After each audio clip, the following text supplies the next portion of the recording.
Here we are in New Zealand, going up the remarkable ski resort road, and we're just testing out a 2008 model Audi R8. This thing's pretty cool, but is it a bargain of a supercar, or is it just plain outdated now? Now, let's talk about price.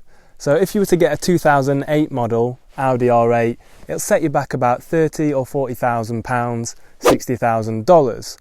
Now, that sounds like an absolute bargain. This thing looks amazing. It looks like a supercar. I guarantee people will turn heads. However, there are some drawbacks. It has got some very old school technology in this thing.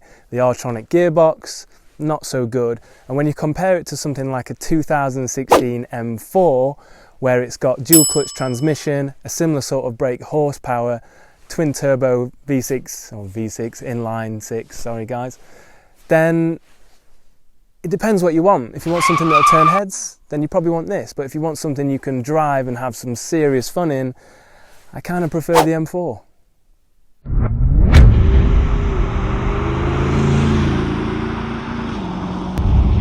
I've been driving this Audi R8 around Queenstown, New Zealand for over a week now, so I feel like I'm in a position to make some judgments. And the thing that I can't help but do is compare this to the BMW F83 model M4 that I drove in the west coast of America. Why? Well, price. They're both the same price. You look at a 2016 M4 F83 model, around 30 to 40k pounds, $60,000. An R8 2008 model, pretty much the same price. However, there are some differences, of course, some small and some huge. However, the R8 has a lot of mod cons that we would expect to see nowadays in the things like an M4 or an AMG. It has this R8 gearbox, which is like being a passenger in a learner vehicle with the way it changes gear. And when you're giving it some beans and you're going into a corner, it will just not change down when you want it to. And when you're coming out, it won't change up fast enough. It's super frustrating. Whereas like a BMW M4 has a dual clutch transmission, which is like lightning quick. The R8 is very basic or minimal, depending on how you look at it.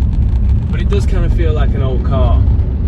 But there are some simple little things that I like that, you know, you don't need a master's in engineering to figure out, that you do on some supercars like door handles or the AC controls.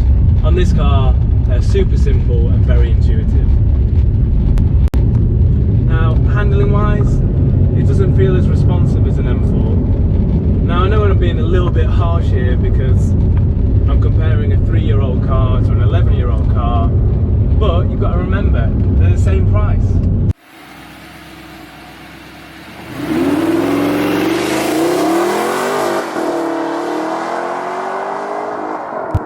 Fuel economy wise, they're about the same. I've got about 20 miles per gallon here. With the BMW I got about 18 miles per gallon. So you get the same bang for your buck really. The R8 still looks like a supercar even today, 11 years on. And I actually think that the Generation 1 design is still more beautiful than the latest 2019 model just released.